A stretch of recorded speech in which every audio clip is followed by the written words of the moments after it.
माझ्या महाराष्ट्रातील बांधवांनो, भगिनींनो आणि मातांनो, नमस्कार. जय महाराष्ट्र.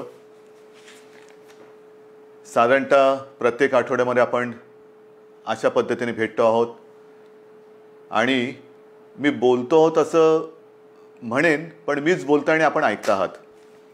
आणि आपण नुसते ऐकत नाही आहात, तर जे मी आपल्याला सांगतो आहे ते पूर्णपणाने त्या आपल्या सरकारच्या सूचना आपण हिमतीने आणि धैर्याने पाळत आहात. साहजिकच आहे, आज मी आपल्यासमोर येण्याचं कारण, आज 31 मे. लॉकडाऊन हा शब्द आता आपल्याला अंगवळणी पडलेला आहे. कदाचित ह्या काळामध्ये जन्माला येणारी बालकं ही कदाचित आईच्या ऐवजी लॉकडाऊन बोलायला पहिली सुरुवात करतील. म्हणजेच आयुष्याची सुरुवातच लॉकडाऊनमधून होते की काय, अशी परिस्थिती आहे. आज मी आपल्यासमोर आलो आहे, तो लॉकडाऊन शब्द हा कचऱ्याच्या टोपलीत फेकायला आलेला आहे. Mission begin again. पुन्हा एकदा आपण आपल्या आयुष्याची सुरुवात करतो आहोत. आणि आयुष्याची सुरुवात करताना लोकमान्य टिळकांचा तो किस्सा, ती आठवण ही मला आपल्याला सांगणं आवश्यक वाटतं. स्वातंत्र्याची लढाई जेव्हा सुरू होती, लढाईच होती ती, अर्थातच लढाई, मोठी लढाई. आणि लोकमान्य मंडालेच्या तुरुंगात किती वर्ष होते, कशा पद्धतीत होते, त्यांनी त्या तुरुंगात काय काय गीता रहस्य वगैरे या सगळ्या गोष्टी आपल्याला कल्पना आहे. पण सुटून आल्यानंतर त्यांना काही जणांनी विचारलं की आता पुढे काय, आणि त्यांनी सांगितलं पुनश्च हरिओम. पुनश्च हरिओम म्हणजे काय की पुन्हा एकदा आयुष्याला सुरुवात करतो आहे, लढाईला सुरुवात करतो आहे. तशीच आपली ही मिशन बिगिन अगेन, किंबहुना पुनश्च हरिओम सुरुवात करायची आता आपल्याला. ही सुरुवात करताना लॉकडाऊन करणं हा एक भाग झाला आणि सगळं हळूवार उघडणं हा दुसरा भाग झाला. म्हणजे लॉकडाऊन हे सायन्स असेल तर लॉकडाऊन उघडणं ही एक कला आहे किंवा आर्ट आहे. कसं काय उघडतोय आपण? पावसाळा तोंडावरती आहे. पावसाळा तोंडावरती आहे म्हटल्यानंतर पाऊस येऊन जातो, पडून जातो, अनेक ठिकाणी शेवाळ साचतं आणि शेवाळ समोर दिसल्यानंतर आपण आपलं पाऊल हे फार काळजीपूर्वक टाकतो. कुठे निसरडं नाही ना, कुठे घसरणार नाही ना, एकमेकाचा हात धरून चालतो, थोडासा आधार घेऊन चालतो की जेणेकरून आपलं पाऊल हे चुकता कामा नये आणि आपण घसरून पडता कामा नये. की तशीच पुढच्या आयुष्यातली पावलं ही आपल्याला अशीच तुम्हाला आणि मला, म्हणजे सरकारला आणि जनतेला, एकमेकाचा हात हातात धरून मजबूतीने टाकायचे आहेत. प्रत्येक पाऊल टाकताना कुठेही शेवाळावरती पाऊल नाही टाकत, केळीच्या सालावर पाऊल नाही टाकत. म्हणजे घाईघाई करून सटकून पडत तर नाही ना, पडणार तर नाही ना, या खबरदारीने आपल्याला पुढची वाटचाल करावी लागणार आहे. पावसाळ्याची सुरुवात म्हटल्यानंतर मी गेल्या आठवड्यामध्ये संपूर्ण आपल्या यंत्रणेची एक बैठक घेतली. त्याच्यामध्ये महसूल यंत्रणा, पोलीस यंत्रणा, आर्मी, नेव्ही, एअरफोर्स या सगळ्यांचे अधिकारी होते. आणि पाऊस म्हटल्यानंतर तुम्हाला कल्पना आहे, यावेळेचा पाऊस, त्याचा अंदाज हा सर्वत्र समाधानकारक किंवा सरासरी अथवा सरीपेक्षा थोडंसं 19-20 असं सगळीकडे पडेल. म्हणजे एकूण समाधानकारक पाऊस पडेल असा अंदाज आहे. हा अंदाज आहे म्हटल्यानंतरही अनेकदा असं होतं की अचानक कुठेतरी ढगफुटी होते, पूर येतो. पूर परिस्थिती निर्माण झाल्यानंतर काय करायचं, त्याची सज्जता, ही सज्जता घेण्यासाठी ती बैठक होती. त्याही बाबतीत आपण सज्ज आहोत. कुठेही अशी आपत्ती येऊ नयेच, येणार नाहीच, पण आली तर आपण पूर्णपणे सज्ज आहोत. आणि ही सज्जता आपल्याला सांगत असताना उद्या 1 जून आहे. येत्या 2-3 दिवसातच आपल्या पश्चिम किनारपट्टीवरती चक्रीवादळ धडकण्याचा धोका आहे. चक्रीवादळ, मला खात्री येणार नाही, माझी तशी प्रार्थना आहे, माझा आत्मविश्वास आहे. आणि चक्रीवादळ आपल्या पश्चिम किनाऱ्यावरती येणार नाही ही खात्री जरी असली तरी देखील यंत्रणा मात्र आपली सज्ज ठेवलेली आहे. यंत्रणा सज्ज आहे. पश्चिम किनारपट्टी म्हणजे माझ्या सिंधुदुर्गापासून ते मुंबईपर्यंत आणि हा सगळा किनारपट्टा जो आहे, इथल्या सर्व लोकांना मी सांगतो आहे की आपण सुद्धा सज्ज राहा. असंही आतापर्यंत आपण घराबाहेर पडलेलो नाहीच आहोत, पण खास करून माझ्या मच्छीमार बांधवांना सांगतोय की तुम्ही येत्या एक 4-5 दिवसात समुद्रात जाऊ नका.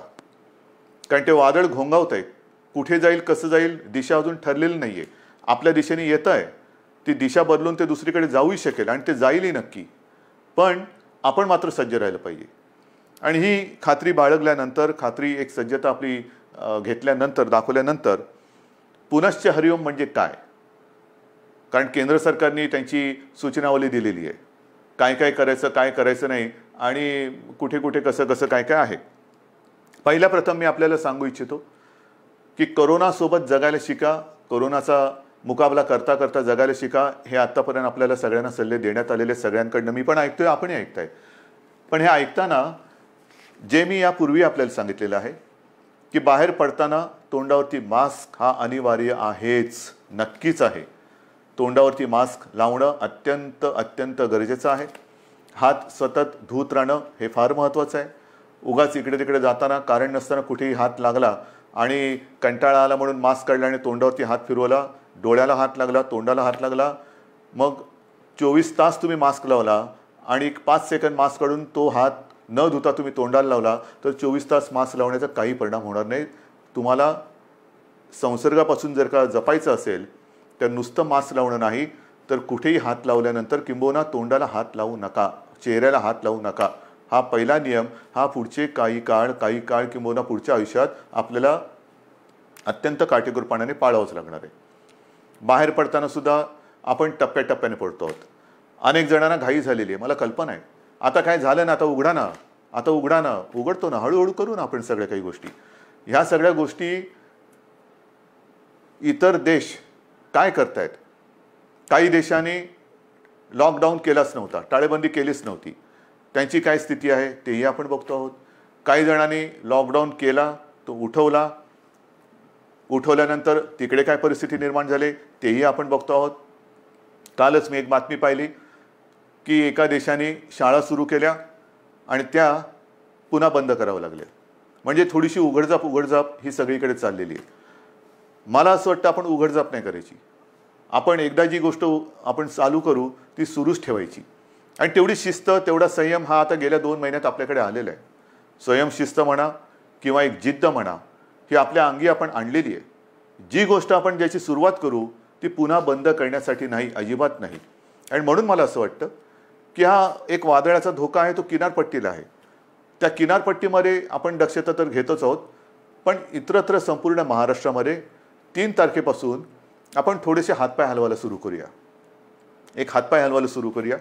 हातपाय हलवायला सुरुवात करायची म्हणजे काय करायचं, तर अनेक जण हे सकाळी फिरायला जातात, चालायला जातात, संध्याकाळी जातात. काही माझी तरुण युवक मुलं ही व्यायाम करतात, आउटडोअर व्यायाम. आउटडोअर अजूनही जिम, स्पा ह्यांना आपण चालू करायला परवानगी दिलेली नाही. जिथे गर्दी होऊ शकेल त्या गर्दीला परवानगी अजूनही दिलेली नाही. कोणत्याही सभा समारंभ आणि एकत्रित येण्याला परवानगी नाही. आणि म्हणून मी आपल्याला सांगतोय की बाहेर फिरताना सुद्धा आपण अंतर ठेवून फिरायचं आहे. एकमेकापासून जेवढं अंतर ठेवू ते अंतरच आपल्याला ह्या कोरोनापासून अंतर ठेवायला मदत करणार आहे. त्याच्यामुळे बाहेर पडल्यानंतर अनेक दिवसानंतर आपले आप्तेष्ट भेटतील, मित्रमंडळी भेटलीच पाहिजेत. नाही भेटून चालणार कसं, भेटलीच पाहिजेत. पण भेटल्यानंतर एका अंतरावरून आपण त्याच्याशी हाय हॅलो करा, नमस्कार वगैरे करा. जास्त गप्पा टप्पामध्ये एकत्रित येऊन रंगून जाऊ नका, दंगून जाऊ नका, कारण अजूनही ती वेळ आलेली नाही. ही आता पहिल्यांदा आपण एक ट्रायल घेतो आहोत. 3 तारखेपासून याची सुरुवात करतो आहोत. 5 तारखेपासून आपण असा एक निर्णय घेतोय की आजपर्यंत सगळे व्यवहार आपले ठप्प होते, सगळी दुकानं आपली ही आपण बंद ठेवली होती. आता आपण काय करतोय, शहरं जी आहेत, लहान मोठी शहरं आहेत, तिकडे रस्त्याच्या दुतर्फा असलेली जी दुकानं आहेत, म्हणजे याही बाजूला दुकानं आहेत, याही बाजूला दुकानं आहेत, आपण 5 तारखेपासून सुरुवातीला एका बाजूची दुकानं उघडायची, मग ती एकदा झाल्यानंतर ह्या बाजूची, असं अल्टरनेट एक करत अंदाज घेणार की कशा पद्धतीने आपण सुद्धा ही सवय अंगी बांधवून कसं काम करत आहात. गर्दी अजिबात करायची नाही, कारण यापूर्वी सुद्धा आपण थोडे प्रयोग केले. ही जी झुंबड उडाली, नाईलाजाने आपल्याला ते बंद करावं लागलं. यापुढे ह्या गोष्टी होता कामा नयेत. ह्या गोष्टी टाळूनच आपण जे सुरू करू ते सतत आणि कायमचं सुरूच ठेवू. एक वेगळा आदर्श महाराष्ट्रापासून देशाने आणि जगाला घेतला पाहिजे की बघा महाराष्ट्र किती शिस्तबद्ध आहे. किती शिस्तबद्ध आहे. याने एकदा सुरू केलं, कदाचित इतरत्र ते बंद झालं असेल, पण महाराष्ट्राने नाही बंद होऊ दिलं. एवढा विश्वास माझा तुमच्यावरती आहे.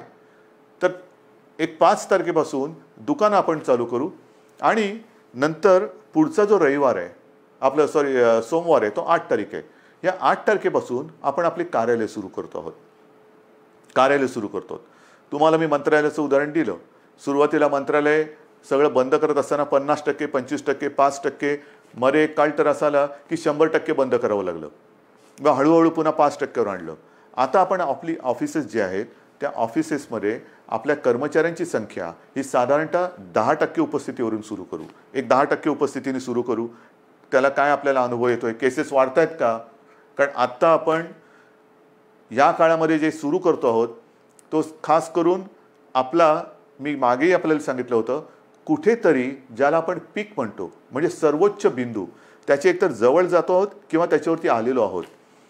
ज्या केसेस वाढत आहेत, ज्या पद्धतीने त्या वाढलेल्या आहेत त्या बघितल्यानंतर आपण या पीकच्या जवळ किंवा त्या पीकवरती आहोत, म्हणजे त्या टिपेला पोचतो आहोत आपण किंवा पोचलेलो आहोत. काही काळ आता हा जो केसेस येण्याची संख्या जी आहे ही साधारणतः अशीच थोडीशी वरती खाली होत नंतर हळूवारपणाने एक आणखीन 8-15 दिवसानंतर ती खाली उतरायला लागेल. ही खाली उतरेल केव्हा उतरेल? जर आपण ही सगळी बंधनं पाळली तर. पुन्हा एकदा मी आपल्याला सांगतो की बाहेर पडताना आवश्यक ज्यांना नाही त्यांनी घराबाहेर पडू नका. विशेषतः जे आपले ज्येष्ठ नागरिक आहेत आणि ज्यांना खास करून मधुमेह, रक्तदाब, इतर काही व्याधी किंवा दुर्दैवाने आजार किंवा काही विकार असतील त्यांनी घराबाहेर पडू नये. कारण हा जो विषाणू आहे तो ह्या पद्धतीच्या ह्या वयोगटाच्या आणि या वर्गातल्या नागरिकांवरती फार घातक परिणाम करतोय.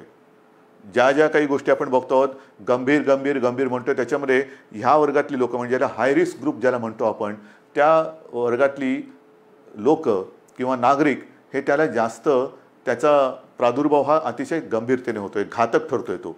म्हणून साधारणतः 55 ते 60च्या वरच्या नागरिकांनी आणि ज्यांना ह्या काही विकार किंवा काही आजार आहेत त्यांनी घराबाहेर पडता कामा नये.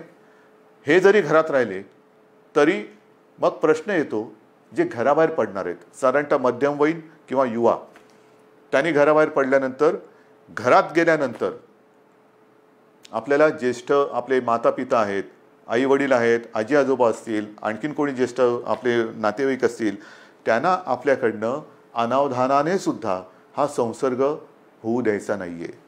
त्यानंतर ते घरात राहणार आहेत, आपण घराबाहेर जाणार, फिरणार आणि व्हायरस घेऊन घरात येणार. तर कृपा करून आपल्याकडनं अनावधानाने सुद्धा हा संसर्ग आपल्या वडीलधाऱ्यांना होणार नाही ह्याची काळजी घ्या. घरात आल्याबरोबर आपले कपडे म्हणा किंवा आपण स्वच्छ हातपाय धुवून आंघोळ करून आणि एक अंतर ठेवून त्यांच्यासोबत राहिलं पाहिजे.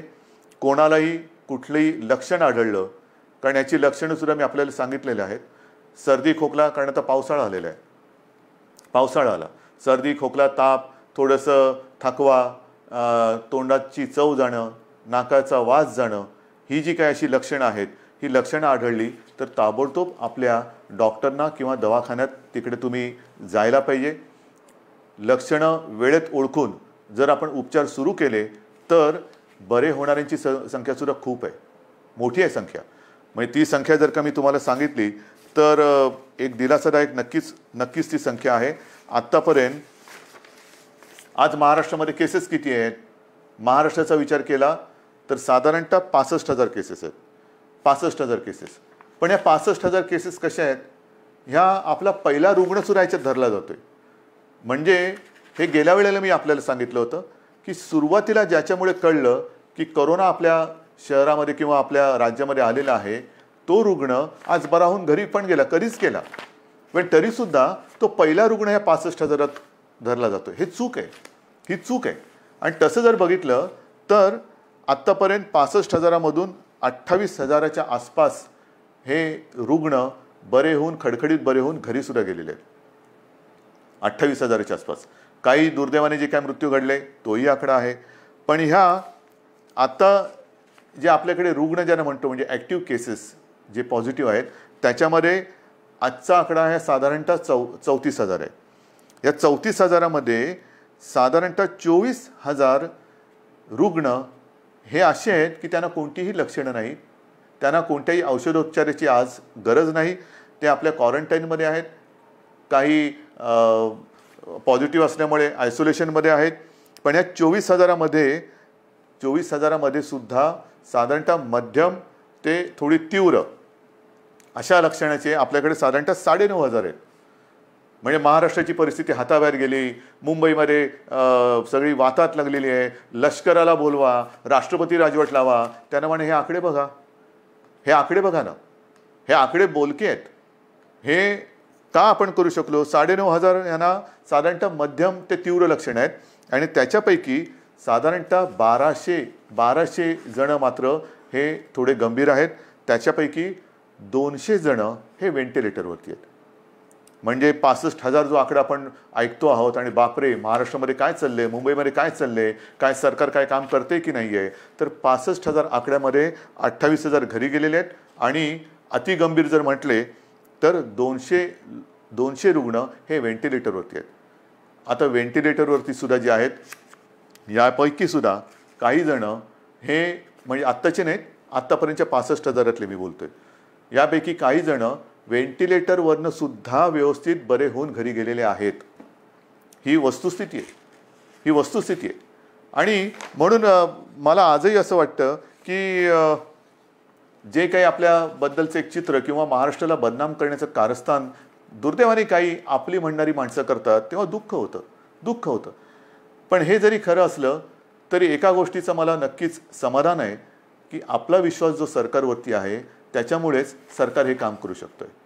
आता जसं मी तुम्हाला दुकानांचं सांगितलं, मैदानाचं सांगितलं, ऑफिसेस सांगितलं, तसंच पुढच्या रविवारपासून आपण वृत्तपत्रसुद्धा घरपोच द्यायला परवानगी देतो आहोत.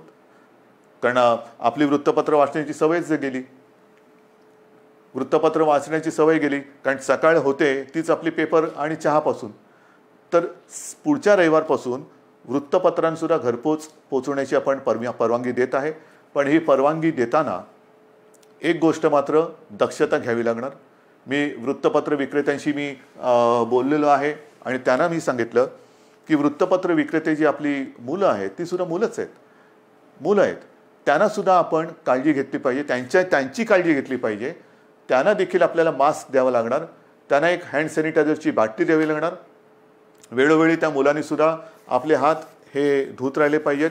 तोंडावरती मास्क हा कायम ठेवला पाहिजे वृत्तपत्र वितरण करताना.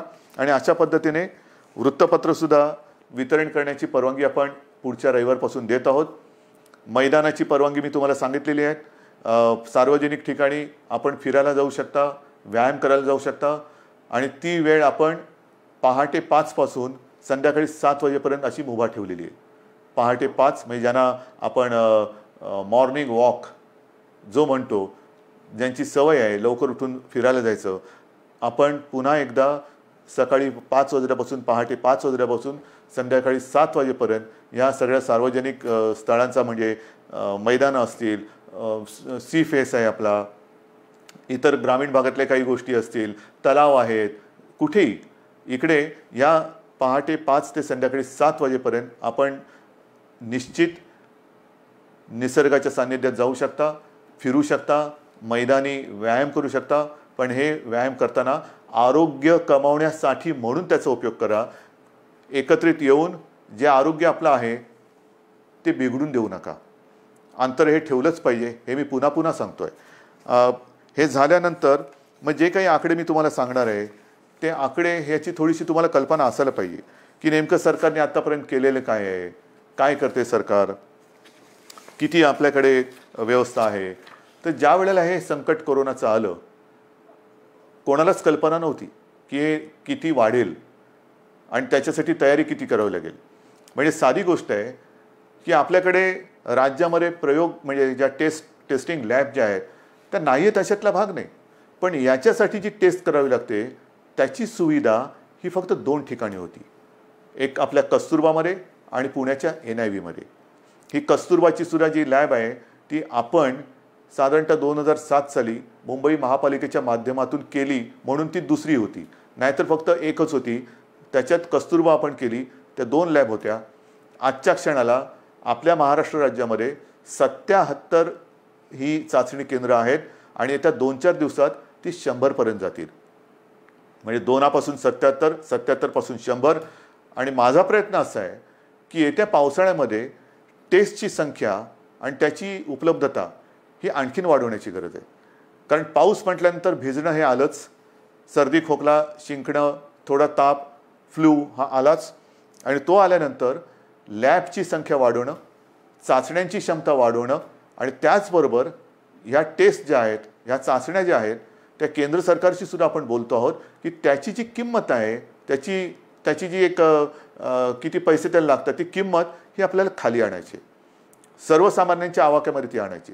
सरकारकडनं तर आपण मोफत करतोच आहोत, पण ज्याला कोणाला असं वाटलं की मला थोडंसं अस्वस्थ वाटते, मला टेस्ट करून घ्यायची आहे, तर त्यांनी ती टेस्ट करून घेण्यासाठी त्याला त्याच्या गावात, त्याच्या शहरात, त्याच्या घराच्या आजूबाजूला जास्त लांब न जाता कुठे आपण किती प्रमाणात उपलब्ध करून देऊ शकतो ते सुद्धा आपल्याला करायचं आहे.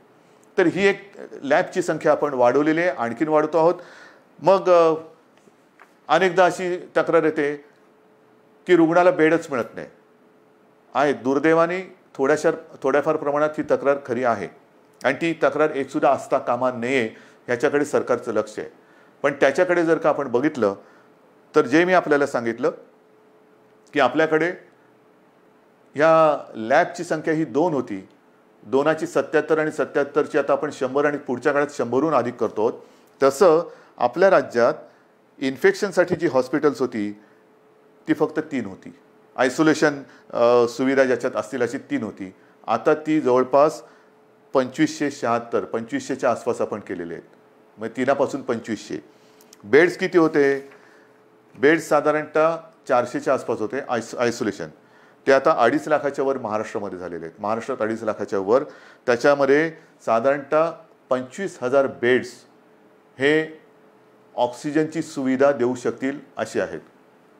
कारण आपल्याला मी जे सांगितलं की आत्तापर्यंत जे रुग्ण आपले हॉस्पिटलमध्ये उपचार घेत आहेत त्यांच्यापैकी 200 जण व्हेंटिलेटरवर आहेत. म्हणजे व्हेंटिलेटर फार थोड्या जणांना लागत आहेत, कोणालाही लागूच नाहीत, पण फार थोड्या जणांना लागत आहेत. जास्तीत जास्त रुग्णांना ऑक्सिजन लागतोय.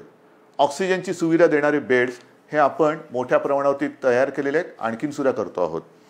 ICU बेड्ससुद्धा सुरुवातीला 250 होते, ते साधारणतः 8,500च्या आसपास आपण नेलेले आहेत. म्हणजे एवढी सुविधा आपण करतो आहोत, एवढी मोठी सुविधा आपण केलेली आहे.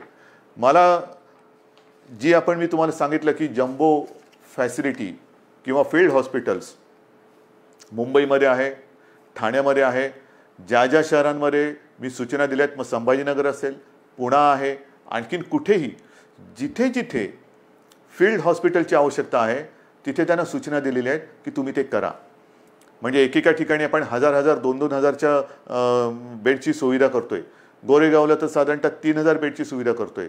इतर देशांनी, इतर राज्यांनी अशी सुविधा किती जणांनी उपलब्ध केली असेल, किती जणांनी संख्या वाढवली असेल हे आता सगळीकडे स्पष्ट झालेलं असेलच. पण महाराष्ट्राने मात्र गेले 2 महिने उपचाराकडे लक्ष दिलेलं आहे, सुविधांकडे लक्ष दिलेलं आहे. आपण आपला टास्क फोर्स निर्माण केलेला आहे आणि हा टास्क फोर्स अक्षरशः अहोरात्र मेहनत करून, अविश्रांत मेहनत करून साधारणतः गाईडलाईन देतोय. आपलं मोठं जे आव्हान आहे की एकतर हा संसर्ग रोखणं, त्याची तीव्रता कमी करणं आणि मृत्यूदर हा कमीत कमी किंवा शून्यावरती आणणं. मृत्यूदर हा अजूनही मला खाली आणायचा आहे आणि तो खाली केव्हा येईल? कारण आजही काही ठिकाणी असं लक्षात येते की जो कोणी रुग्ण आहे तो अगदी शेवटच्या टप्प्यामध्ये हॉस्पिटलमध्ये दाखल होतोय, अगदी शेवटच्या टप्प्यात. म्हणजे मी मागे आपल्याला कदाचित सांगितलं असेल की माझाच एक चांगला कार्यकर्ता, अत्यंत चांगला निष्ठावान कार्यकर्ता शेवटच्या टप्प्यात हा हॉस्पिटलमध्ये गेला, स्वतःहून गेला आणि तपासणी करतानाच तो कोसळला. काहीच करू शकले नाही डॉक्टर. म्हणजे त्याची कदाचित चाचणी पण करता आली नसेल. हे अंगावरती दुखणं काढू नका. अंगावरती दुखणं काढल्यानंतर मग मात्र त्याला उपचार नाही आहेत.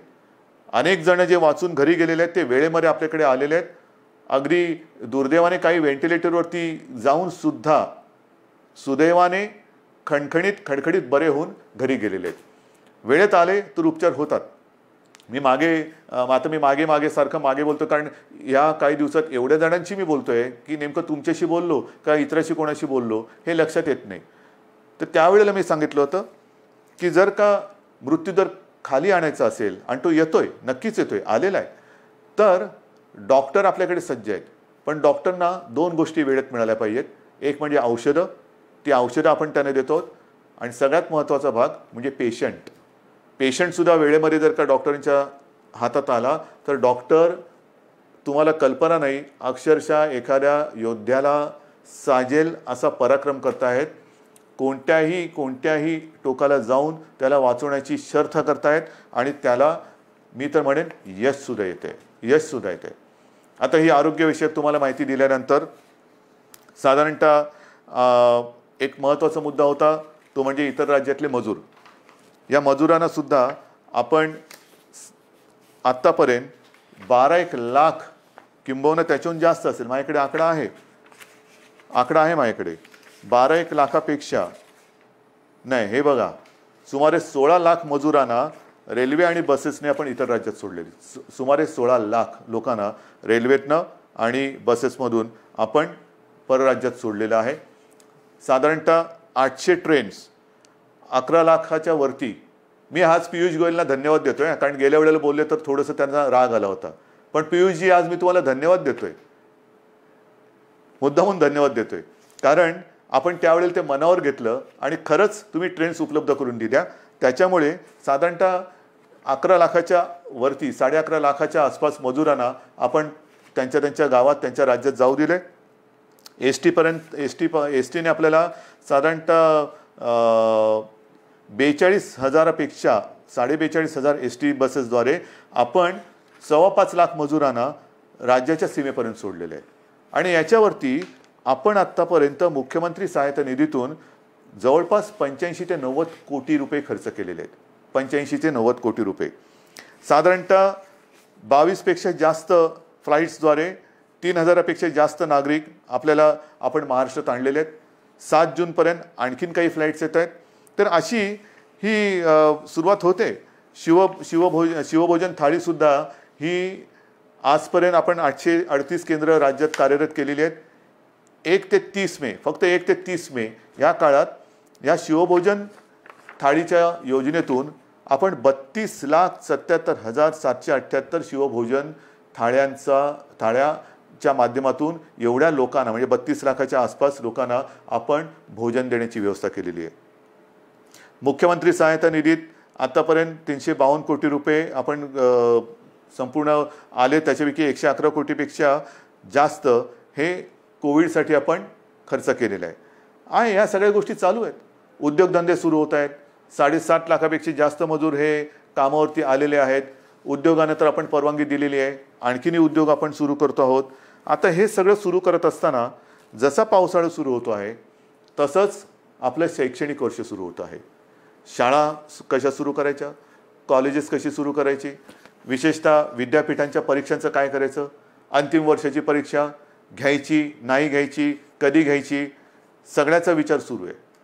पहिल्यांदी कॉलेजच्या विद्यापीठाच्या अंतिम वर्षाच्या परीक्षेबद्दल मी बोलतो. कालसुद्धा मी त्याच्याबद्दल कुलगुरूंची एक बैठक घेतली. विभागवार सगळ्या कुलगुरूंची मतं मी आजमावून घेतली. सगळ्यांचं मत एक आहे, परीक्षा घ्यायची असेल तर तातडीने परीक्षा घेण्यासारखी आजची परिस्थिती नाही आहे. कारण ते कुलगुरू जरी असले, मी मुख्यमंत्री जरी असलो, तरी आमच्यातला पालक हा आजही जिवंत आहे. अनेक पालकांची एक चिंता आहे की कोविड सगळीकडे, कारण थोडाफार आता आपल्या राज्यामध्ये सुद्धा तो हळूवार पसरलेला आहे. आटोक्यात तर नक्की आणू आपण, पण तो पसरत असताना आमच्या मुलांना आम्ही परीक्षेला पाठवावं का? काही लाख विद्यार्थी हे परीक्षेसाठी एकत्र येणार, किती अंतर ठेवणार, पेपर कसे वाटणार, पेपर तपासणार कसे, मग काय करायचं? म्हणून आपण एक सगळ्यांनी मिळून एक असा तोडगा काढलेला आहे की अंतिम वर्षाच्या ज्या परीक्षा आहेत त्या परीक्षा घेण्यापूर्वी एक असा मुद्दा आला, आणि मला असं वाटतं तो बरोबर आहे. आपण एक निर्णय असा घेतलेला आहे की साधारणतः जेवढे सेमिस्टर झालेले आहेत त्यांची सरासरी काढून त्या विद्यार्थ्यांना मार्क्स द्यायचे आणि त्या विद्यार्थ्यांना तसं पास करायचं. कारण साधारणतः गेले किती सेमिस्टर झाले असतील, किती वर्षाचे झालेत, ते एक सरासरी काढली तर आपण त्या सरासरीचा विचार करू शकतो आणि ते ॲग्रिगेट करून त्यांना पास करायचं, की जेणेकरून त्यांचं आयुष्य थांबणार नाही. परीक्षा कधी घेणार? जूनमध्ये घेऊ शकतोय? नाही. जुलैमध्ये घेता येईल? सांगता येत नाही. ऑगस्टमध्ये येईल? कल्पना नाही. मग कधी घेणार आपण परीक्षा? मग तोपर्यंत विद्यार्थ्यांनी करायचं काय? नुसतं ताटकळून राहायचं, लोंबकळत राहायचं? अजिबात नाही. शिक्षणाचा खेळखंडोबा हा होऊ द्यायचा नाही. ज्या मुलांनी अंतिम परीक्षेपर्यंत आपला अभ्यासक्रम पूर्ण केलेला आहे, केवळ आत्ता परीक्षा घेऊ शकत नाही म्हणून त्या कॉलेजच्या उंबरठ्यावरती त्यांनी जर का त्यांना अडून ठेवलं तर तो उंबरठा पार करून ते आपल्या जगामध्ये प्रवेश कधी करणार? ते पाऊल कधी टाकणार? म्हणून आपण असं ठरवलेलं आहे की या विद्यार्थ्यांना जेवढे सेमिस्टर झालेत त्याची सरासरी करून मार्क्स देऊन पास करायचं. आणि पास केल्यानंतर जर का कोणाला असं वाटत असेल की ठीक आहे रे, पण मला अजूनही मी मार्क्स मिळवू शकत होतो, जर परीक्षा झाली असती ना तर मी आणखीन चांगले मार्क्स मिळवू शकलो असतो, ठीक आहे, तुम्हालाही आपण संधी देतो. साधारणतः एक अंदाज घेऊन ऑक्टोबर असेल, नोव्हेंबर असेल किंवा सप्टेंबर असेल, आपण बघूया. पण ज्यांना जर का वाटत असेल की मी परीक्षा पण मला द्यायची होती कारण मी अधिक मार्क कमवू शकत होतो, तर आपण त्यावेळेला परीक्षा घेऊन ज्यांना परीक्षेला बसून अधिक मार्क्स मिळवण्याची जर का त्यांची इच्छा असेल तर त्यांच्यासाठी सुद्धा परीक्षा घेण्याची आपण एक तयारी ठेवतो आहोत. तूर्त त्यांना आपण पुन्हा एकदा सांगतो, जेवढे सेमिस्टर झालेत ते ॲग्रिगेट करून त्यांना मार्क देऊन आपण त्यांना त्यांच्या आयुष्यामध्ये पाऊल टाकायला आपण संधी देत आहोत. ज्यांना परीक्षा द्यायची असेल त्यांच्यासाठी जेव्हा आपण घेऊ शकतो परीक्षा त्यावेळेला परीक्षेची सुद्धा सोय करतो आहोत. म्हणजे त्यांना एकदा या टेन्शनमधून आपण मोकळं करतो आहोत. मग आता राहिला प्रश्न, अंतिम परीक्षा तुम्ही निर्णय दिलात, पहिलं वर्ष सुरू कसं करणार? पहिलं वर्ष सुरू करणार, पहिली कशी सुरू करणार? विद्यापीठ झालं, शाळेतल्या पहिलीची सुरुवात कशी करणार? कारण शैक्षणिक वर्ष सुरू होते. आज सुद्धा जसं कॉलेजच्या विद्यार्थ्यांचा जसा प्रश्न आहे, शाळेच्या विद्यार्थ्यांचा प्रश्न आहे. शाळा आपण सुरू करायच्या का? काही ठिकाणी तर शाळा आपल्याला नाईलाज म्हणून क्वारंटाईनसाठी वापरावं लागल्यात. त्या करता येतील, त्या सगळे ते क्वारंटाईनमधली व्यवस्था दुसरीकडे करून निर्जंतुकीकरण करून पुन्हा एकदा शाळा सुरू करू शकतो आपण. पण ह्या जर का शाळा सुरू केल्या तर मी सुरुवातीला जे आपल्याला सांगितलं, काही देशांमध्ये सुरू केलेल्या शाळा ह्या बंद कराव्या लागल्या. मला आता काही बंद नाही करायचे. आणि त्याच्यासाठी जसं मी आता लॉकडाऊन शब्द बाजूला ठेवून मिशन बिगिन अगेन किंवा पुनश्च हरिओम म्हणतो आहे, तसं शाळा कधी सुरू होणार पेक्षा शिक्षण कसं सुरू करायचं. शाळा हे एक माध्यम आहे. शाळेत सगळे विद्यार्थी येतात, शिक्षक त्यांच्यासमोर असतात. आज देखील ग्रामीण भागामध्ये आपल्याला ऑनलाईन शिक्षण याची सुविधा आपण देऊ शकत नाही आहोत.